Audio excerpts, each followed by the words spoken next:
चक्षुरुन्मिलितं येन तस्मै श्रीगुरुवे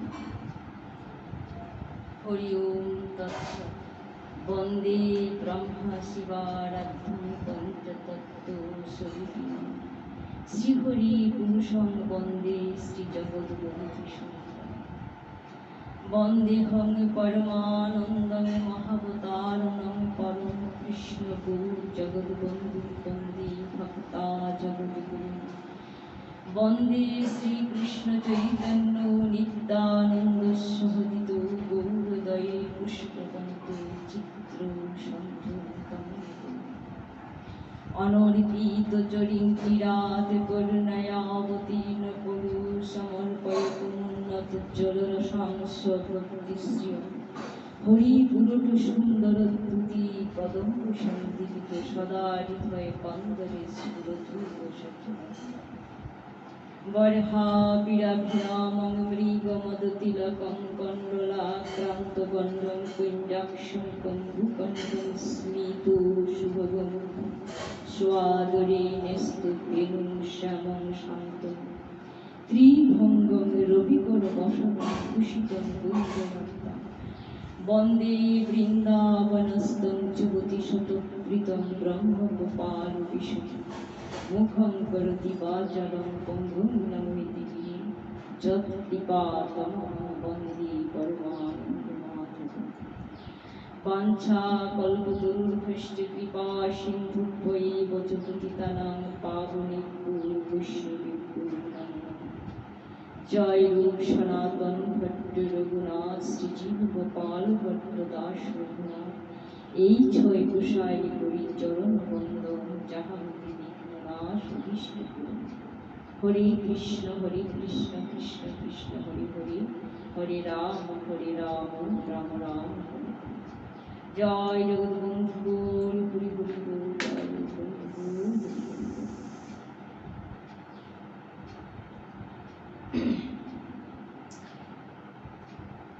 আমরা আজকের এই ভাগবতীয় আসরে প্রথমেই আমরা শুনে নেব শ্রীমদ্ ভাগবত গ্রন্থের পরিচয়টা কি।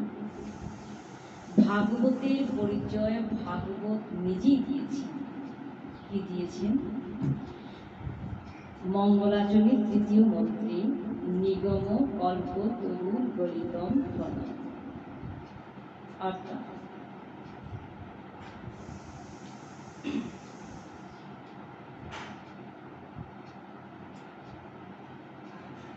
বেদরূপ কল্পবৃক্ষে হতে গলিত ফল হচ্ছে শ্রীমদ্ ভাগবত।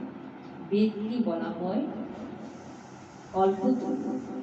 সমগ্র জ্ঞান নির্গত হয়েছে যে আকৃতি, সেই কল্পবৃক্ষ থেকে গলে পড়া ফল হচ্ছে শ্রীমদ্ ভাগবত। আজকে এই ভাগবতের কথার আসলে আমরা শ্রবণ করব শ্রী কৃষ্ণের জন্ম কথা। সুখদেব গোস্বামী পাদ পরিচিত বলছে যে পৃথিবী সর্বসাহা, এই ধরিত্রী দেবী অর্থাৎ পৃথিবী মাতা সব সইতে পারেন, কিন্তু তিনি পাপের ভার সইতে পারেন না। এই পৃথিবী যখন পাপে ভারাক্রান্ত হয়ে পড়ে, সেটা তিনি আর সইতে পারেন না। তাইলে এই পৃথিবী পাপে ভারাক্রান্ত হলে ধরিত্রী দেবী এই পাপ লাঘবের জন্য তিনি ব্রহ্মার কাছে গেলেন। তিনি কি রূপে গেলেন না, এই ধরিত্রী দেবী পৃথিবী মাতা একটা গাভী রূপ ধরিয়ে কাঁদতে কাঁদতে তিনি ব্রহ্মার কাছে গেলেন। কেন গেলেন না, এই পাপের ভার লাঘব করার জন্য। গিয়ে তিনি দুঃখ কাতরা পৃথিবী, তিনি তার দুঃখের কথা নিবেদন করলেন। ব্রহ্মা কি করলেন? ব্রহ্মা ধরিত্রী দেবীকে নিয়ে চলে এলেন ক্ষীরোদ সাগরে, শ্রীনারায়ণের নিকটে। এখন ধরিত্রী দেবী কি ব্রহ্মা কি একা এলেন পৃথিবী মাতাকে নিয়ে? না, সঙ্গে আনলেন দেবগণ এবং দেবাদিদেব মহাদেবকে। সকলে মিলে এই ক্ষীরসাগরে তীরে আসলেন। এসে সকলে সমাহিত চিত্তে বেদের পুরুষোত্তম মন্ত্র উচ্চারণের মাধ্যমে সকলে স্তব শুরু করলেন। সকলে স্তব করতে করতে একটা সময়ে একটা ধ্বনি আকাশে উচ্চারিত হল। এই ধ্বনির অর্থ কিন্তু কেউ আর বুঝলেন না, একমাত্র ব্রহ্মাই বুঝলেন। কি ধ্বনি উচ্চারিত হলো, ব্রহ্মা বুঝে গেলেন অর্থটা, এবং ব্রহ্মাই সকলকে বলে দিলেন যে এই ধ্বনি অর্থটা, যে ধ্বনিটা শ্রুত হলো, সেই ধ্বনির অর্থ হচ্ছে যে শীঘ্রই তিনি এই ভার লাঘবের জন্য স্বয়ং শ্রীহরি তিনি অবতীর্ণ হবেন। কোথায়? মথুরা নগরীতে তিনি অবতীর্ণ হবেন এবং তিনি তিনি ভারটা লাঘব করবেন। আসবেন কোথায়? বসুদেবের গৃহে তিনি অবতীর্ণ হবেন। সবাই চলে গেলেন। এদিকে কিছুদিন পর দেখা গেল মথুরার রাজপথে একটা বিবাহের শোভাযাত্রা। কার বিবাহ? না সুদর্শনের পুত্র বসুদেবের বিবাহ। সেই বিবাহের শোভাযাত্রা। বিবাহ শেষে বসুদেব পত্নী দেবকীকে নিয়ে রথে আরোহণ করলেন আর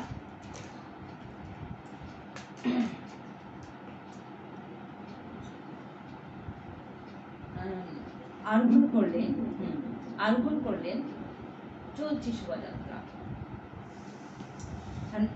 একমাত্র দেবক রাজার একমাত্র কন্যা দেবকী, তার বিবাহে তিনি প্রচুর যৌতুক প্রদান করেছেন।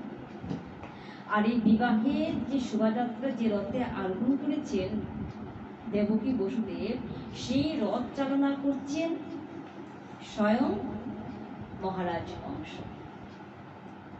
ভগিনী বিধিবিধানের জন্য তিনি রথ চালনা করছেন। আর শোভাযাত্রাটি কেমন? এই শোভাযাত্রায় অসংখ্য স্বর্ণরথ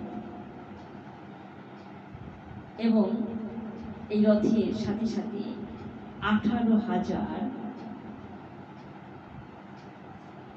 রথ আর 400 হাতি, 15,000 ঘোড়া, আর দেবকীর সঙ্গে দেবক দিয়েছেন 200 কুমারী দাসী।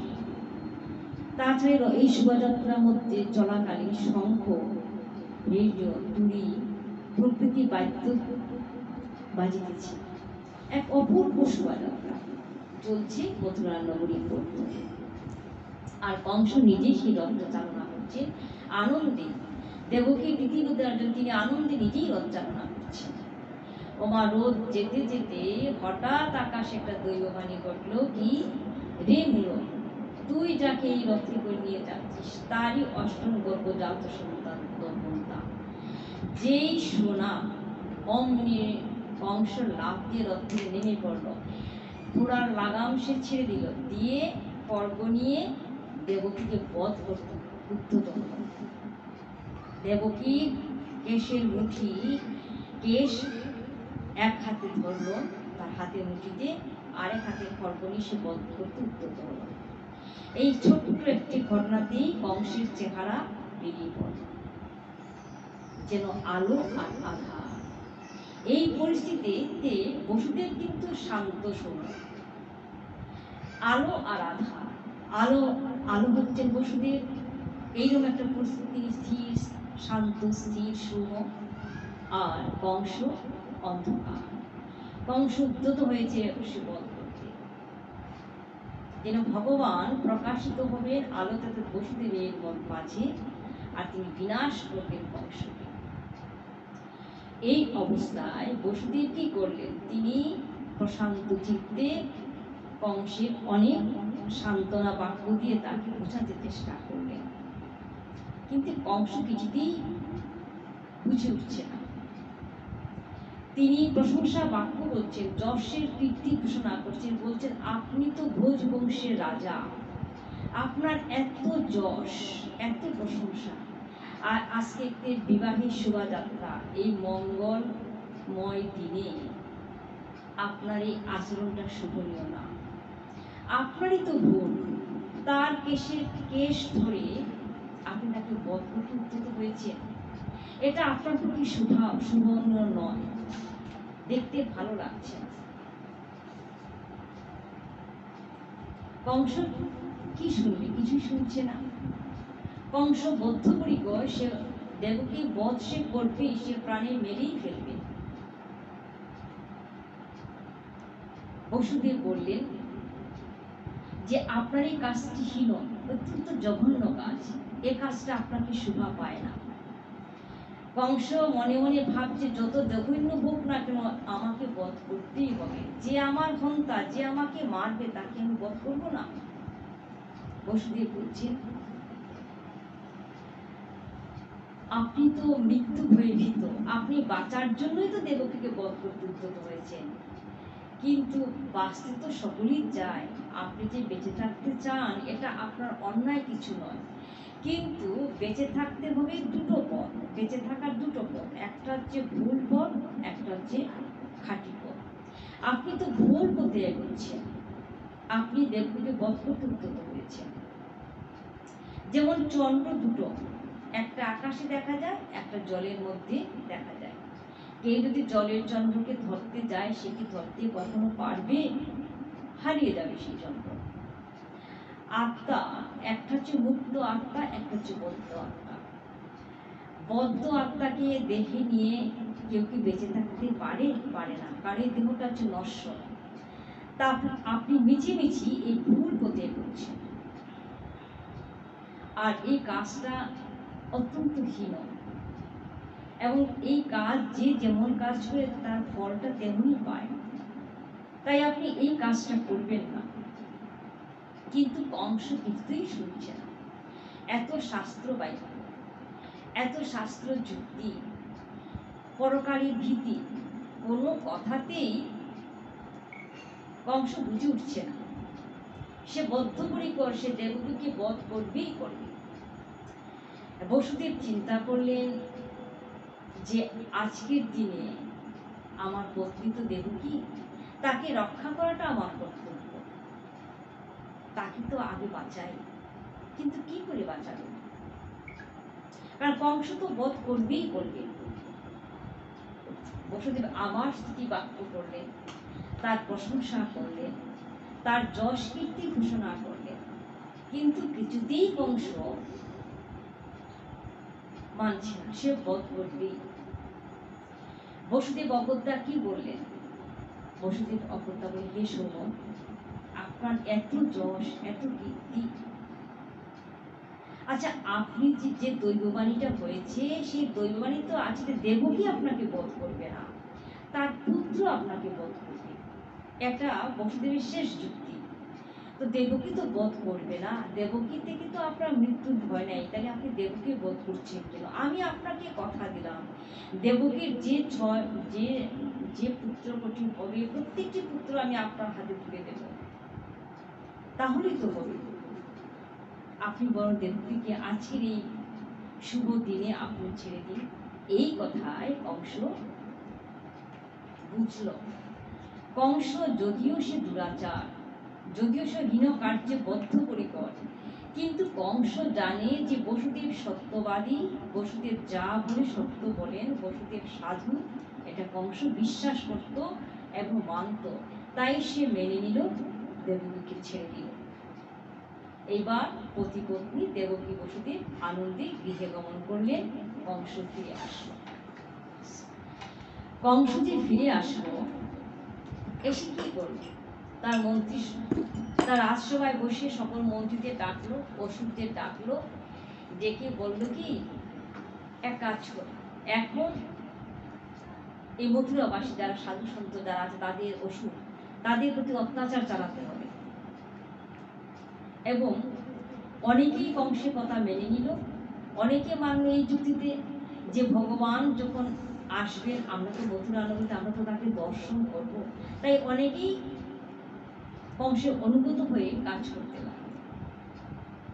দেখতে দেখতে দেবকীর ছোট্ট পুত্র সন্তান হল। প্রতিটি পুত্র সন্তান বসুদেব তুলে দিলেন কংসের হাতে। কংস বধ করল, নিহত করল। সপ্তম যে সন্তানটি এলো দেবকীর গর্ভে, শঙ্কর্ষণ দেব। এই শঙ্কর্ষণ দেবকে যোগমায়া কি করলেন, কৌশলে তিনি বৃন্দাবনে রোহিণী গর্ভে নিয়ে স্থাপন করলেন। আর এদিকে দেখা গেল দেবকীর গর্ভপাত হয়েছে। সকলের সুখে আকুল হলো যে দেবকী এই গর্ভটা নষ্ট হয়ে গেল। এসে গেল অষ্টম গর্ভ। ভগবান তো নিত্যরূপে বৈকুণ্ঠে তিনি গোলক ধামে থাকেন। ভগবান কি করলেন, সাক্ষাৎ পূর্ণরূপে বসুদেবের অন্তরে প্রবেশ করলেন। যেই বসুদেবের অন্তরে প্রবেশ করলেন, সাক্ষাৎ ভগবানকে অন্তরে ধারণ করে বসুদেবের জ্যোতি বেড়ে গেল। সূর্যের দিকে যেমন তাকানো যায় না, ঠিক সেই সময় বসুদেবের দিকে আর তাকানো যাচ্ছে না। এত জ্যোতি, এত রূপ। বসুদেব এখন যেন অপরাজয় হয়ে উঠলেন। এই ভগবানকে হৃদয়ে ধারণ করেন। বসুদেব করলেন কি, দেবকীকে ডেকে তিনি বৈদ দীক্ষা দিলেন। বৈদ দীক্ষা দেওয়াতে বসুদেবের অন্তর্বর্তী ভগবান দেবকীর অন্তরে প্রবেশ করলেন। এই দীক্ষার ধ্যানের মাধ্যমে দেবকী গর্ভ শুরু হয়ে গেল। এই অন্তরে ভগবানকে ধারণ করলেন। এইবার রূপ ফুটে উঠল দেবকীর। কি রূপ দেবকী! দেবকীর যে এত জ্যোতি, এত রূপ, এই বিশ্বে কেউ যায় না, কেউ দেখে না। একজন দেখতো প্রতিদিন গিয়ে, সে হচ্ছে কংস। সে রোজ দেবকীকে দেখতো আর মনে মনে ভাবতো, হায় হায়, এত রূপ, এত জ্যোতি আগে তো কখনো দেখিনি। এত হাসির ছটা দেবকীর মধ্যে, তাহলে আমার ক্ষমতা আসছে, আমি একে মেরে ফেলবো এখনই। আবার মনে মনে ভাবে, আমি যে মারবো, এ তো আমার ভগিনী, আবার স্ত্রীলোক, আবার সে গর্ভবতী। আমি যদি এখন তাকে বধ করে ফেলি, আমার যত যশ, যত কীর্তি সব নষ্ট হয়ে যাবে, আমার নরকে স্থান হবে। এই চিন্তা ভাবনা করে করে কংস আর বধ করতে পারছে না দেবকীকে। কিন্তু প্রতিদিন এসে দেখে আর মনে মনে ভাবে, হায় হায়, এত রূপ দেবকী, আমার ক্ষমতা তো আসতেছে। মনে মনে ভাবছে, সে হিংসার প্রতিমূর্তি ডাকছে যে একে আমি বধ করবই করবো, জন্ম হবে তো বধ করবই। চতুর্দিকে শয়নে স্বপনে ভূতনে সকল সময় কংসের মনে একই চিন্তা, আমার ক্ষমতা, আমাকে যে বধ, সে তো আসছে। এই ভাবতে ভাবতে যেদিকে কংসের চোখ পড়ে, নয়ন পড়ে, সেদিকেই যেন কি শ্রীহরিরূপ সে দেখতে পায়। এই হচ্ছে কংসের অবস্থা। এইবার ভগবান যে দেবকীর গর্ভে আসছে, যে সব দেবগণ তো জানেন। তাই সব দেবগণ বললেন যে ভগবান এই পৃথিবীতে আসার আগেই গিয়ে আমরা স্তব স্তুতি করি, তার স্বাগত যাই, তাকে বন্দনা করি।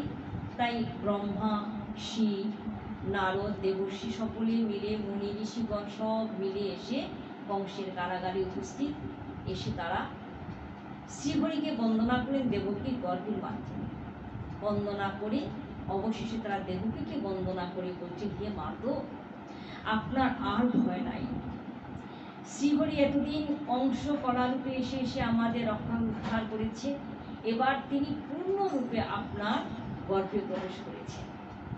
আপনার আর কোনো ভয় নেই।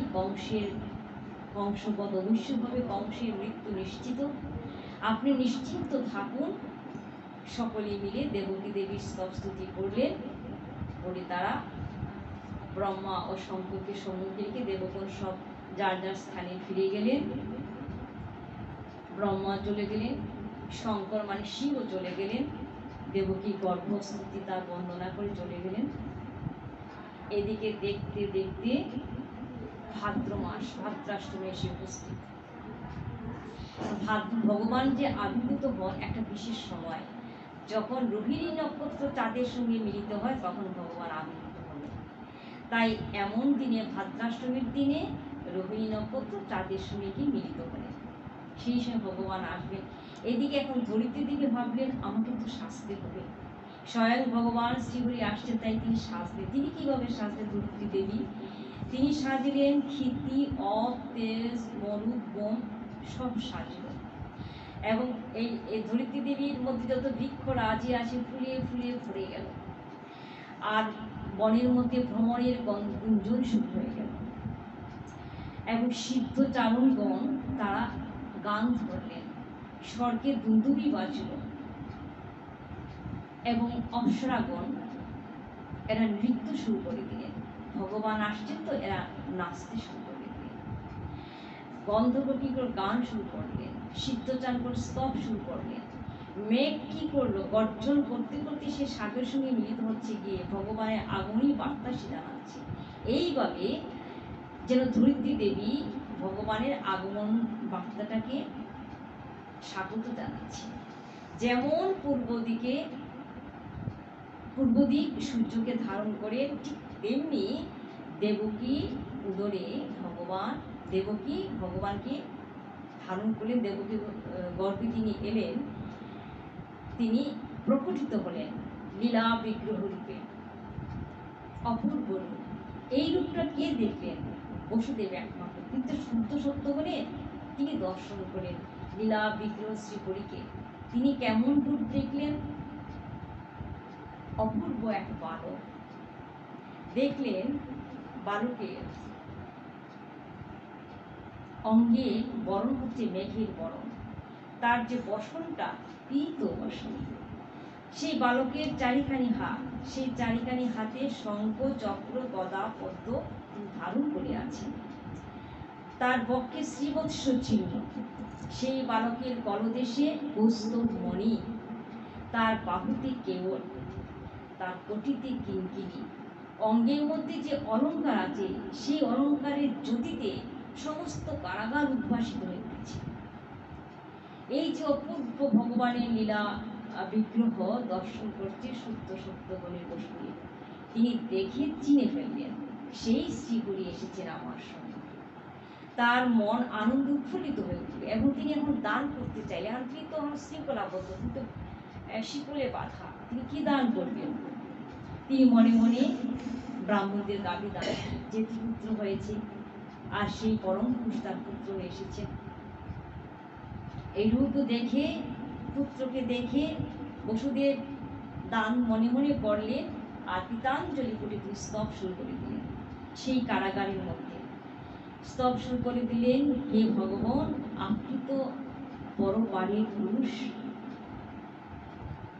আপনাকে নমস্কার। আপনি এসেছেন আমার পুত্র। এইভাবে স্তব করতে করতে বসুদেবের মধ্যে এতক্ষণ ছিল ভগবত বুদ্ধি, এইবার এসে গেল বাৎসল্য সমালে পুত্র বুদ্ধি। যেই পুত্র বুদ্ধি আসলো, অমনি বললেন যে সর্বনাশ, আপনার জন্ম হবে শুনে কংস আপনার অজ্ঞ যে ভাইরা ছিল এদের সব একে একে বধ করেছে। এই এখনই কংস শুনতে পাবে, যেই শুনবে আপনাকে নিয়ে বধ করবে। এই বলে বলে বাৎসল্য স্নেহে, পুত্র স্নেহে তিনি অন্ধ হয়ে গেলেন। এত বাৎসল্য ভাব জাগলো, জাগতে তিনি স্তব করতে তিনি নীরব হয়ে গেলেন।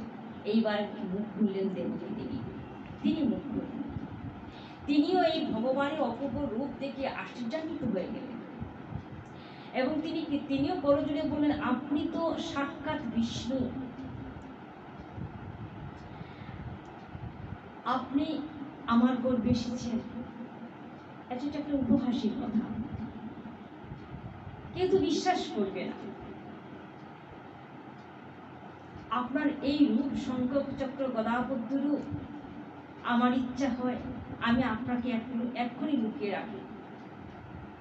আমার ভয় হচ্ছে, আপনি হচ্ছেন রক্ষাকর্তা, এই জগৎকে আপনি রক্ষা করেন, আর আপনাকে রক্ষা করার জন্য আমার মন বিঘ্নিত হয়ে উঠেছে। কারণ দেবকীতে বাৎসল্যভাব জেগে উঠেছে কিনা, বলছেন যে আপনাকে রক্ষা করার জন্য আমার মন বিঘ্নিত হয়ে উঠেছে, আমি আপনাকে কি করে রক্ষা করব? আপনার এই শঙ্খ চক্র গদা পদ্ম অপূর্ব দিব্য মূর্তি রূপ, এই রূপ যদি আপনি সংবরণ না করেন, তাহলে আমি কি করে রক্ষা করব? আপনি কৃপা করে আপনার এই রূপটাকে আপনি সংবরণ করুন। ভগবান শুনছেন দেবকীর কথা। আমার ভয় হয়, আমি তো নারী জাতি, আমি ভয় পাচ্ছি, আমার ভয় পাচ্ছি আপনি যদি নিজেকে সংবরণ না করেন এক্ষুনি কংসের চর্বণ এসে আপনাকে নিয়ে বধ করবে। এই বলে দেবকী কাতরা হয়ে উঠেছে। এইবার বসুদেবের কথা শুনে দেবকীর সকল কথার স্তব স্তুতি শুনে এইবার স্বয়ং শ্রীহরি ভগবান মুখ খুললেন। তিনি মুখ খুললে সেই পরম শ্রীমুখ খুলে কি বললেন যে আপনারা পূর্বজন্মে স্বয়ম্ভুর মন্বন্তরে আপনারা ছিলেন কৃষ্ণী সুতপা। সুতপা ছিলেন ধার্মিক প্রজাপতি। ব্রহ্মা সুতপা অর্থাৎ কে আদেশ করেছিলেন প্রজার সৃষ্টি করতে, কিন্তু আপনারা প্রজার সৃষ্টি করবেন কিন্তু করতে রাজি হলেন না। কারণ আপনারা ভাবলেন যে এমনি এমনি পুত্র পেয়ে কি লাভ হবে, আমাদের একটা যোগ্য পুত্রের দরকার। এই বলে তারা কি করলেন, তাদের সমস্ত ইন্দ্রকে সংযত করে তারা তপস্যায় রত হয়ে গেলেন। কি করে তপস্যা শুরু করলেন? রোদ বৃষ্টি ঝড় তুফান সমস্ত কিছু উপেক্ষা করে তারা তপস্যায় ব্রতী হলেন। সেই সময় তারা কি কি আহার করলেন? গলিত পত্র আর বায়ু, এই তাদের বক্ষণ আহার। এই দুটো জিনিস আহার করে তারা 12,000 বছর তপস্যা করলেন। 12,000 বছর কৃষ্ণী সুতপা দুজন মিলে তপস্যা করে তাদের তপস্যায় প্রীত হয়ে স্বয়ং শ্রীহরি তাদের সম্মুখে উপস্থিত হয়ে জিজ্ঞাসা করলেন, তোমাদের তপস্যায় আমি প্রীত, তোমরা বর যাচনা করো, তোমরা কি চাও? দুজনে আর কিছু বলছেন না, মুখ ফুটে বলছে না, মনে মনে ভাবছেন তো তোমাকে পুত্র হিসাবে চাই, মুখ ফুটে বলছেন না। বারবার যাচনা করে যখন বলছেন না তখন শেষ পর্যন্ত বললেন, আমরা একটা তোমার মতো উন্নত পুত্র চাই। পুত্র ভগবান তখন বর দান করে তিনি চলে গেলেন। বলছেন তার পরজন্মে তোমরা হলে কৈশব আর অদিতি, আমি তখন তোমাদের পুত্র হয়ে এসেছি। আমি ইন্দ্রের ছোট ছিলাম বলে আমার নাম ছিল উপেন্দ্র। আমি খর্বাকৃতি ছিলাম বলে আমাকে অনেকে বামন বলেও ডাকতে প্রসিদ্ধ হয়েছিলাম।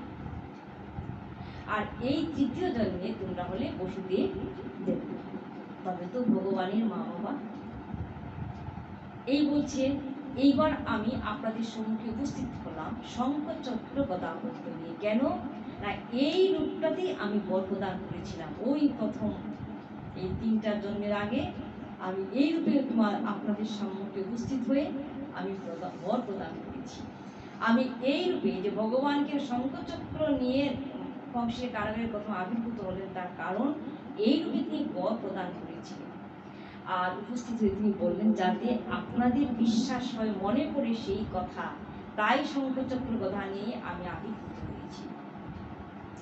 এইবার আপনারা আমাকে পুত্র হিসাবে ভালোবাসেন অথবা ভগবান হিসাবে ভালোবাসেন, যেটা ঈশ্বর হিসাবে, যেটা আপনাদের ইচ্ছা। আমার কথা ভাবতে ভাবতে, আমার কথা চিন্তন করতে করতে আমাকেই আপনারা পাবেন।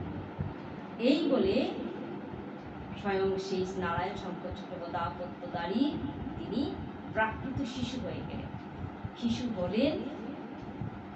এইবার তারই বাক্য ছিল বসুদেব শিশুকে নিয়ে এদিকে ঠিক সেই সময়ে যশোদার গর্ভে ছোট্ট একটি যোগমায়া দেবী কন্যা রূপে জন্মগ্রহণ করলেন। এখন ভগবানের বাক্য অনুসারে বসুদেব সেই প্রাকৃত শিশু সেই শ্রীকৃষ্ণকে মাথায় করে নিয়ে যে রওনা হবে, সমস্ত অর্গলাদি সব খুলে গেল এবং প্রহরীরা ঘুমে অচেতন হয়ে পড়ল। বসুদেব তো যাচ্ছেন। এইবার কি করলেন, মেঘের গর্জন আর বর্ষণ বেড়ে গেল। কারণ ইন্দ্রদেবতা ভাবলে কেউ যাতে বসুদেবের কথাটা জানতে না পারে তিনি যে যাচ্ছেন বৃন্দাবনে, গোকুলে যাচ্ছেন। ভগবান বসুদেব তো রওনা দিলেন, কিন্তু যেহেতু শ্রীকৃষ্ণের অঙ্গে যাতে বৃষ্টি না পড়ে, তাই অনন্তদেব ফনা বিস্তার পেছন পেছন চললেন। বসুদেব জানেন না যাতে জল না লাগে। আর এত ঝড় বৃষ্টি তুফান হচ্ছে যাতে কেউ না জানতে পারে। যখন যমুনার কূলে গিয়ে বসুদেব উপস্থিত হলেন, এবার যমুনা ভাবছেন যমুনার মধ্যে শত শত আবর্ত সৃষ্টি হয়ে গেছে, জল ফুলে উঠেছে। যমুনা ভাবছেন আমি কি পথ দেব ভগবানকে? আর ভাবলেন না, ত্রেতাযুগে শ্রীরামচন্দ্রকে সমুদ্র পথ দিয়েছিলেন, তাই আমারও দেওয়া উচিত। এই বলে যমুনা বসুদেবকে পথ দিলেন। বসুদেব, আমরা ওই টিভিতে দেখা যায় আগে আগে একটা চলছে, আর বসুদেব চলছেন, যমুনা দেবী রাস্তা দিলেন বসুদেবকে। বসুদেব কৃষ্ণকে নিয়ে চললেন। গোকুলে পৌঁছে এসে কেউ জানতে পারল না। যশোদার পাশে সেই শ্রীকৃষ্ণকে রেখে ছোট্ট মেয়েটিকে আবার সেই ঝুড়িতে করে নিয়ে ঠিক সেইভাবে আবার ফিরে এলেন। ফিরে এসে তিনি তার যথাস্থানে ঢুকে গেলেন। সমস্ত অর্গল আবার আপনা আপনি লেগে গেল। এসে তিনি মেয়েটিকে দেবকীর পাশে রেখে দিলেন। দেবকীর পাশে রেখে দিলেন, দিয়ে তিনি নিজেই নিজের শিকড়টা হাতে বেঁধে করলেন, অর্থাৎ তিনি অর্গলাবদ্ধ হয়ে গেলেন। যে বসুদেবের হাতে শিকল আপনা আপনি পড়ে গেল, সব কিছু বদ্ধ হয়ে গেল। আর ওই ছোট্ট মেয়েটি চিৎকার করে কেঁদে উঠল।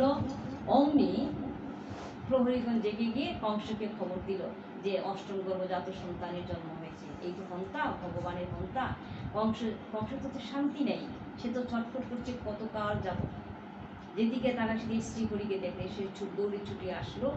এসে দিকে সর্বনাশ, এটা তো মেয়ে। কিন্তু যেহেতু সপ্তম নষ্ট হয়ে গেছে, 6টা সন্তানকে বধ করছে, এটাকে কংস আর রেহাই দেবে না। দেবকী কেঁদে আকুল হলেন। ভাইয়ের, কংস তো ভ্রাতা, ভাইয়ের পায়ে পড়লেন যে আমি সব সন্তানই তো তুমি বধ করলে, এটা তো ছেলে নয় মেয়ে, এত তোমায় বধ করতে পারে, এই মেয়েটিকে রক্ষা করে এটাকে আমাকে ফিরে দাও। এমনও বললেন যে আমি না হয় তোমার পুত্রবধূ করে দেব, তাও মেয়েটিকে আকুলি বিকুলে বলছেন। কিন্তু কংস দুরাত্মা, সে কি আর শোনে? সে ছিনিয়ে নিল মেয়েটিকে, নিয়ে গিয়ে আছিলা পৃষ্ঠে আছাড় দিতে গেল। মেয়ে দৌড়ে গেল। দশভুজা সেই মা দুর্গা দেবী, যুগমায়া দেবী, তিনি বললেন যে মূঢ়, তুই আমার বধ করবি কি? তুই আমার মেয়ে কি করবি? তোর সন্তান তো জন্ম হয়েই গেছে। এই বলে তা কংস চলে এলো তার রাজপ্রাসাদে। এসে মনে ভাবছে যে দেবতাগুলো তো মিথ্যা কথা বলে, দেখলাম বাণীও তো সত্য হলো না। তারা কিন্তু মুক্ত করে দিয়েছিল। বসুদেব যেহেতু মেয়ে, আসলে তো নেয়, আর সপ্তম তো নষ্ট হয়ে গেছে, কোনো নির্ভেজাল বসুদেব দেবের বন্ধন মুক্ত করে দিয়েছিল। কিন্তু অত্যাচারও শুরু হয়েছে, অসুর অত্যাচার করেছে। কিন্তু নারদের কথায় নারদ আসলেন এই মন্ত্রিসভায়, তার যে রাজকার্য যেখানে করে মন্ত্রীমহলের মধ্যে এসে একদম বলছেন যে তুমি যে ভাবলে তোমার সন্তান জন্ম হয়নি, এখন 8 প্রথমত হতে পারে, শেষেও তো হতে পারে, জন্ম তো হয়েই গেছে। যখন বাণী হয়েছে, সে জন্ম হয়েছে, সে বাড়ছে, তাহলে কংস ভাবলো যে সে তো এদের তো মুক্ত করে দিতে, আবার শৃঙ্খলাবদ্ধ করবে, আবার সে নতুনভাবে অত্যাচার শুরু করবে। নতুন পরিকল্পনা অনুযায়ী একের পর এক সে অত্যাচার চালাবে। আজকে আমাদের যে বিষয় ছিল শ্রীকৃষ্ণের জন্মকথা, আমরা সেটা শ্রবণ করলাম যে ভগবান, মূল কথা ভগবান এলেন কেন? এই ধরনী ভার লাঘব করার জন্য এসেছেন তিনি। কার কাতর কান্নায় না ধরিতে দিবে গাভীরূপে যে কেঁদেছিলেন ব্রহ্মার নিকটে গিয়ে, ব্রহ্মা সকলকে নিয়ে ক্ষীরোদ সাগরের তীরে গিয়ে যে বেদ পরম সত্য মন্ত্র উচ্চারণ করেছিলেন, সেই মন্ত্রে শুধু কিছু হয়নি, একটা ধ্বনি উচ্চারণ, যে ধ্বনির অর্থ শুধু ব্রহ্মাই বুঝেছিলেন যে তিনি আসবেন, ভার লাঘব করবেন।